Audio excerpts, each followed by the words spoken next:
Hello from Mindset Daily, wishing you a day full of health, peace, and happiness. Thank you for watching the Mindset Daily channel. Don't forget to like and subscribe to support us.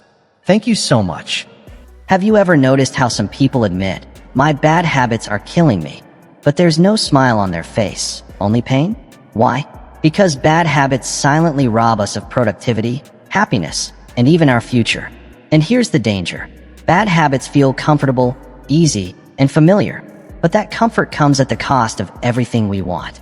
Someone once told me, "Jim, I've got 20 years of bad habits."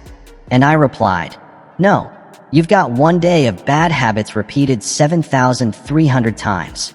That's the real challenge."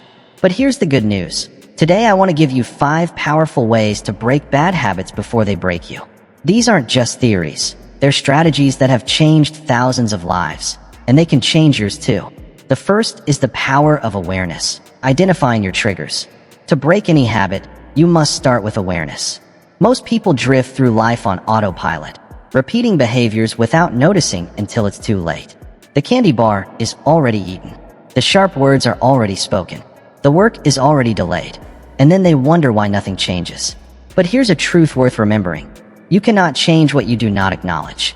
Awareness is the very beginning of change. So here's my challenge for you.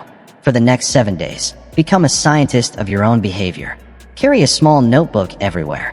Each time you slip into the habit you want to break, write it down. Note the time, the place, what triggered it, and how you felt afterward. What you'll discover will surprise you. Patterns will appear. Maybe you reach for a cigarette when you're stressed. Maybe you snack late at night when you're lonely. Maybe you procrastinate when the task feels overwhelming. Once you see these patterns clearly, you've already taken the first step toward breaking free. Maybe you procrastinate when you feel overwhelmed. Maybe you overeat when you're lonely. One of my clients, a successful executive, discovered through this simple exercise that he checked his email 47 times in a single day. Each time, it shattered his focus and set him back. No wonder he couldn't finish his important work. You see, bad habits don't exist in isolation. They're triggered by something, maybe a certain time of day, a place, an emotion, or even specific people. These triggers are like hidden tripwires that activate bad habits almost automatically. I once worked with a man who couldn't understand why he always stopped at the bar on his way home. Through awareness, he realized that a specific intersection was his trigger. Each time he reached it, he would almost unconsciously turn toward the bar. Once he identified that pattern, he created a plan. He simply took a different route home, and just like that, the habit lost its power. Isn't it fascinating how simple awareness can unlock such profound change? But here's the key. Don't judge yourself during this awareness phase. Be a neutral observer. If you beat yourself up each time you notice a bad habit, you'll eventually stop noticing altogether. Just observe and record, nothing more. I once heard a monk explain how he reached enlightenment. When I eat, I eat. When I walk, I walk. When I sleep, I sleep. That's awareness, being fully present in the moment instead of living on autopilot. And here's the truth. So many of us go through life on autopilot. We're physically present but mentally absent, and that's exactly where bad habits thrive, in the gap between our actions and our awareness. I'll share something personal. Years ago, I developed a habit of negative self-talk. Each time I made a small mistake, I would berate myself without even realizing it. But when I finally began to pay attention, I was shocked at how often it happened. That simple awareness was the first step toward breaking free. So remember this, awareness always comes before change. You cannot transform what you do not first acknowledge. Become a scientist of your own behavior, and you'll gain the insights you need to move forward. Now let's move to the second key to breaking bad habits, one that most people overlook. You don't actually eliminate bad habits, you replace them. Nature abhors a vacuum, and if you try to cut out a bad habit without putting something better in its place, you're fighting a losing battle. The human mind simply doesn't work that way. Here's a fundamental truth. Every habit serves a purpose, even the bad ones. Overeating might help you cope with stress. Procrastination might shield you from the fear of failure. Constantly checking your phone might give you a false sense of connection. If you only try to stop these behaviors without addressing the underlying needs, the habits will come rushing back the moment your willpower weakens. So the real question isn't, how do I stop this habit? The real question is, what can I do instead that meets the same need in a healthier way? I once worked with a writer who struggled with severe procrastination. Each time he sat down to work, he would suddenly feel the urge to clean his desk, check email, make coffee, anything but write. What we uncovered was powerful. The root of his procrastination was fear that what he wrote wouldn't be good enough. Instead of forcing himself to write, which never worked, he replaced the habit with a new routine. Before writing, he spent 5 minutes free writing anything that came to mind, with the understanding that no one would ever see it. This simple shift gave him a sense of safety while still moving him toward his goal. Within weeks, his productivity doubled. The bad habit wasn't eliminated, it was replaced. Here's another example. A man I knew tried everything to quit smoking. Cold turkey, nicotine patches, even hypnosis. Nothing lasted. Then he realized something crucial. Smoking wasn't just about nicotine. It gave him breaks in his day, a chance to step outside and clear his head. He began scheduling 3 10-minute walks throughout his workday. These breaks gave him the same sense of pause and reset, but instead of harming his health, they improved it. The replacement strategy worked where willpower alone had failed. This principle is so powerful because it works with your psychology rather than against it. It acknowledges that every habit serves a purpose, then finds a healthier way to meet that same need. So take the awareness you built in step 1 and ask yourself, what need is this habit meeting for me? And what could I do instead that meets it in a healthier way? Maybe instead of grabbing junk food when stress hits, you call a friend or take a quick walk. Instead of scrolling social media out of boredom, you keep a captivating book nearby. Instead of drinking to unwind after work, you take a hot bath or practice meditation. The options are endless, but the principle never changes. Replace, don't just eliminate. The real question isn't whether you'll have habits. You will. The only question is, which ones will you choose? Make sure they align with your higher goals and values. Now let's move to the third strategy, the discipline of environment design. This might be the most overlooked and underrated tool for breaking bad habits. Here's a truth that may surprise you. Your environment is stronger than your willpower. Let me repeat that. Your environment is stronger than your willpower. We often think success comes only from strength and discipline, but research shows your environment has a profound influence on your behavior. Think about it. If you're trying to quit sweets but your pantry is filled with cookies and your freezer is stocked with ice cream, you're setting yourself up for failure. Every time you open that pantry, you're forced to decide again, and eventually, willpower runs out. But if no sweets were in the house, indulging would require driving to the store, buying them, and coming back. That extra friction makes all the difference. I once worked with a young entrepreneur addicted to social media. He was checking his phone hundreds of times a day, draining his productivity and creativity. We tried many strategies, but what finally worked was environmental design. He deleted all social media apps from his phone. If he wanted to check, he had to use his laptop, which stayed in his office. That one adjustment reduced his usage by 70% in just 1 week. That's the power of environment design. Arranging your surroundings so good habits are easy and bad ones are hard. Want to exercise more? Keep your running shoes by the door. Want to read more? Place a book on your pillow. Want to eat healthier? Pre-cut vegetables and keep them at eye level in your fridge. On the flip side, add friction to weaken bad habits. Put your phone in another room while working. Keep junk food out of the house. Cancel subscriptions that waste your time. It's not about relying on willpower. It's about designing an environment where willpower is barely needed. I once visited the home of one of the most disciplined men I know. I expected rigid routines, but what I found was brilliant design. His home wasn't built around willpower. It was built around making the right choice the easy choice. In his home, everything was arranged to naturally encourage good habits. Healthy food was always visible in the kitchen, books were scattered throughout the house, and his workout equipment sat in the living room. His environment was doing much of the heavy lifting for him. This works because of one simple truth. Human nature always looks for the path of least resistance. The key is making sure that path leads you where you want to go. Now, you may be thinking, but I can't always control my environment. And you're right, you can't control everything. But you can control more than you realize. Can't keep junk food out of the house because you live with others? Create a separate cabinet just for your healthy snacks. Can't avoid the bar on your commute? Take a different route home. Can't fully escape negative people? Limit your time with them and intentionally surround yourself with positive influences. The point is this: control what you can and design your surroundings to support your goals instead of sabotaging them.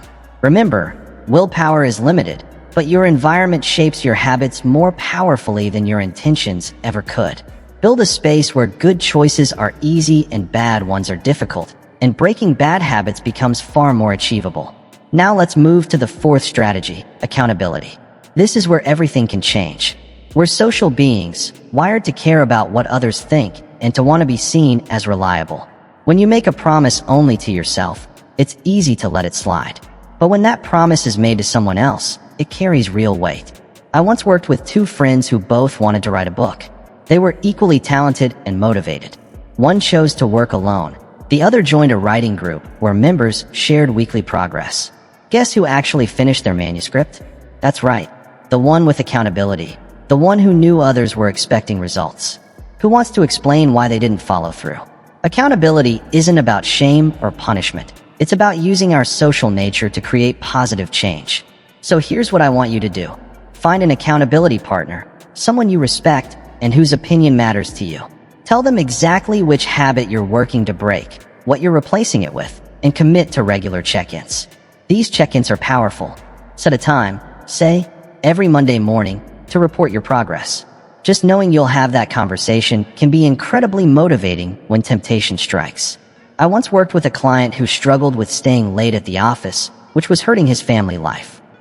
He partnered with a colleague, and they agreed to text each other at 6:30 p.m. every day. If he was still at work, he had to explain why. Within 3 weeks, he was heading home on time almost every day.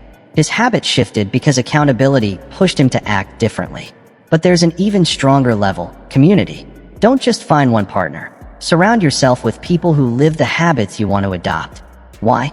Because habits spread, and what feels hard alone becomes natural when it's the norm around you. You've heard the saying, you are the average of the 5 people you spend the most time with. Make sure those 5 people are pulling you upward, not holding you back.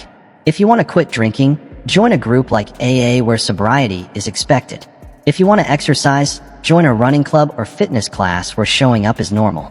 If you want to boost productivity, connect with a mastermind group of driven professionals. Community resets your standard for what's possible. I've seen it firsthand. Early in my career in personal development, I struggled with consistent reading. But when I joined a group where daily reading and sharing insights was the norm, my inconsistency vanished. The environment lifted me higher, and the habit became part of who I was. When I started spending time with people who read a book every week, my occasional reading suddenly felt inadequate. Without forcing myself, I began reading more simply because that was the new norm in my circle. But here's a word of caution: this influence cuts both ways. If you're trying to break a bad habit while constantly surrounding yourself with people who indulge in it, you're fighting an uphill battle. You may need to create some distance, at least temporarily, as you build new patterns.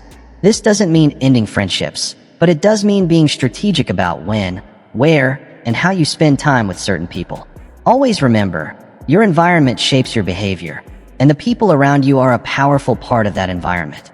So use accountability. Make clear commitments to people you trust, and surround yourself with a community where the habits you want are the standard. Let social pressure push you forward instead of holding you back.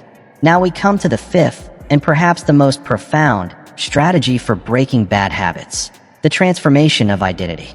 Most people approach change at the level of behavior, focusing only on what they do. But the deepest and most lasting transformation happens at the level of identity, who you believe you are. Think about it. Every one of us carries a story about ourselves. I'm a procrastinator. I have a sweet tooth. I'm not a morning person. These stories feel like simple descriptions of reality, but in truth, they shape and create that reality. The stories you repeat to yourself become self-fulfilling. The story you tell yourself about who you are drives your behavior far more powerfully than your conscious intentions. If you want to change your habits for good, you must change your story. You must change your identity. Instead of saying, I'm trying to quit smoking, say, I'm not a smoker. Instead of saying, I'm trying to exercise more, say, I'm an athlete. Instead of saying, I'm trying to stop procrastinating, say, I'm someone who takes immediate action. This isn't just a play on words. It's a profound shift in self-perception. When your actions align with your identity, they no longer require constant willpower. They flow naturally from who you believe yourself to be. I once worked with a man who struggled with his weight for decades. He tried every diet and exercise plan, but nothing stuck. Then he had an epiphany. All this time, he had seen himself as an overweight man trying to lose weight. What if, instead, he chose to see himself as a fit, healthy man who had temporarily gained some weight? That shift in identity changed everything. His food choices and workouts no longer felt like battles. They became natural extensions of his new self-image. Within a year, he transformed his health, and most importantly, the change lasted. So how do you reshape your identity? It begins with a decision, not about what you want to do or have, but about who you want to be. Once you decide, start acting in alignment with that identity, even in small ways. Each time you follow through, you're casting a vote for the person you want to become. Say you decide, I'm the kind of person who is always on time. Then you arrive 5 minutes early to your next meeting. That's one vote. Repeat it again and again, and soon that new identity grows stronger than the old one. This is why small wins matter so much at the start. They're not just progress, they're evidence, building proof of the new story you're writing about yourself.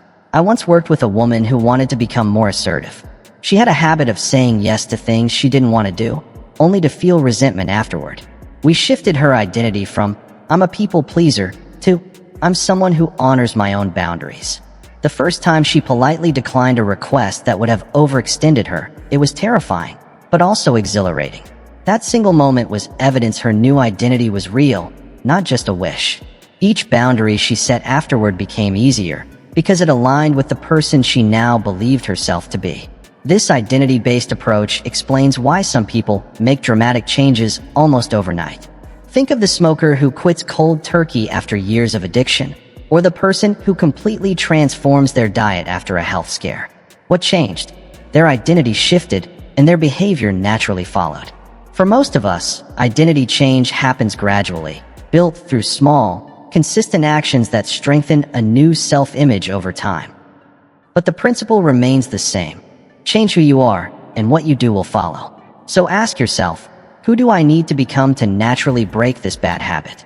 How would that person think, speak, and act? Start being that person today, one small step at a time, but with full conviction. Every action is a vote for your new identity, and soon, what once demanded willpower becomes simply who you are. You don't have to choose just one strategy. In fact, they work best when combined, creating a synergy far more powerful than any single approach. Let me show you how this looks in practice. Imagine you have a habit of constantly checking your phone, and it's draining your productivity, damaging your relationships, and stealing your peace of mind. How would you apply all 5 strategies?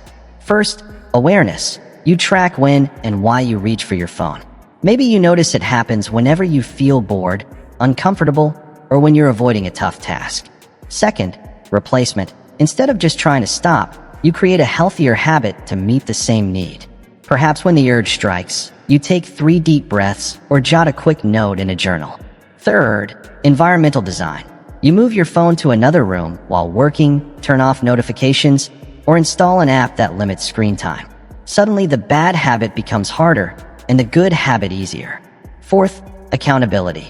You share your goal with a friend who checks in on you, or you join a digital minimalism group where others are facing the same challenge.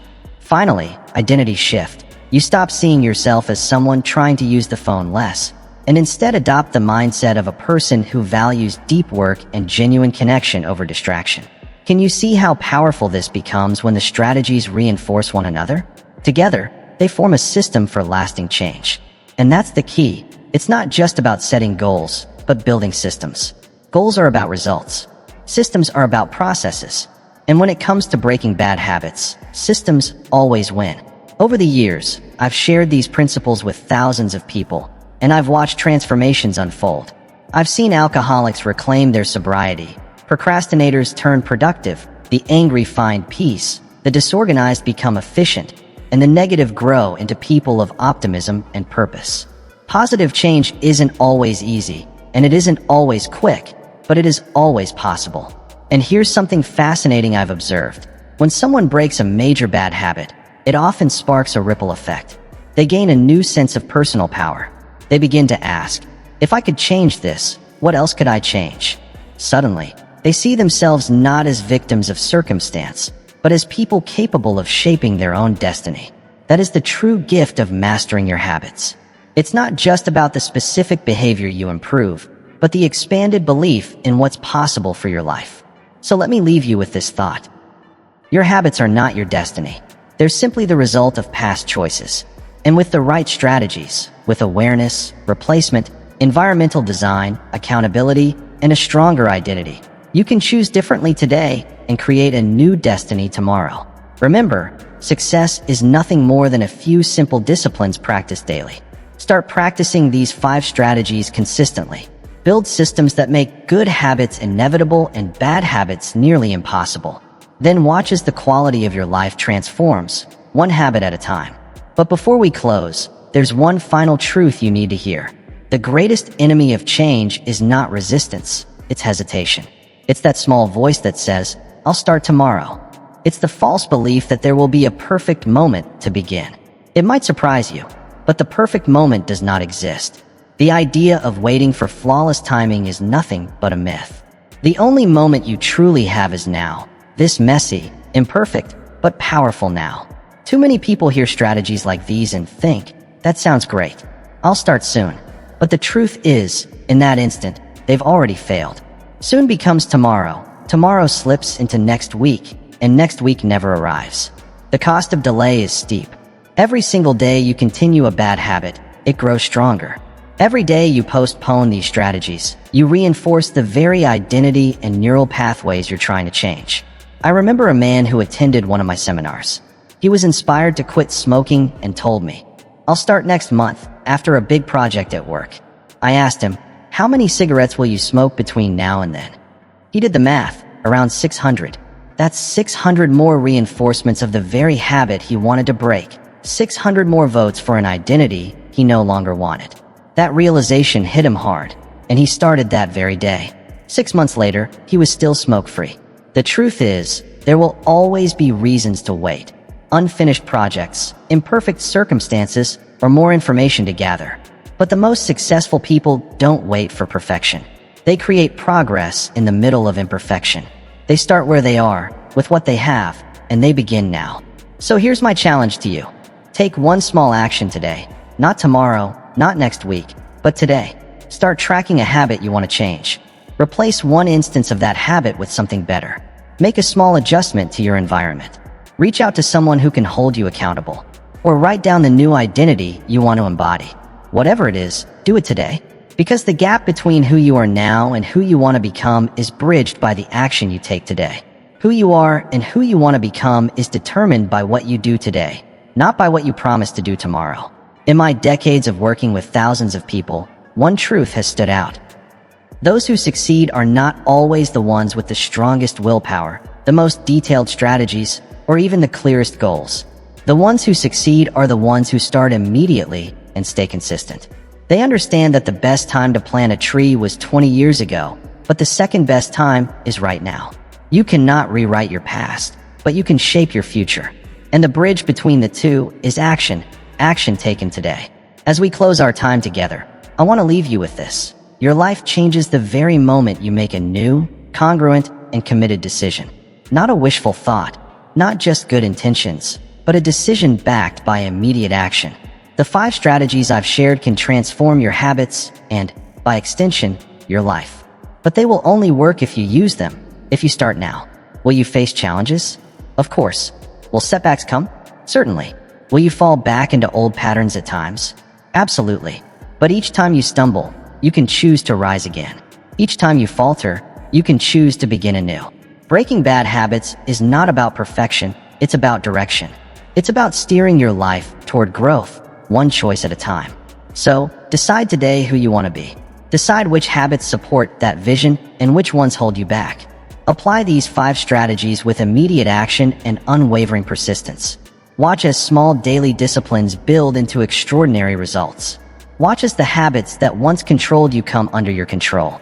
And watch as the person you've always wanted to become emerges, step by step, habit by habit. Remember, the secret of your future is hidden in your daily routine. Change your habits, and you change your life. Wishing you health, happiness, and fulfillment. And don't forget to subscribe to my channel, Mindset Daily, for more powerful lessons to keep you on this journey.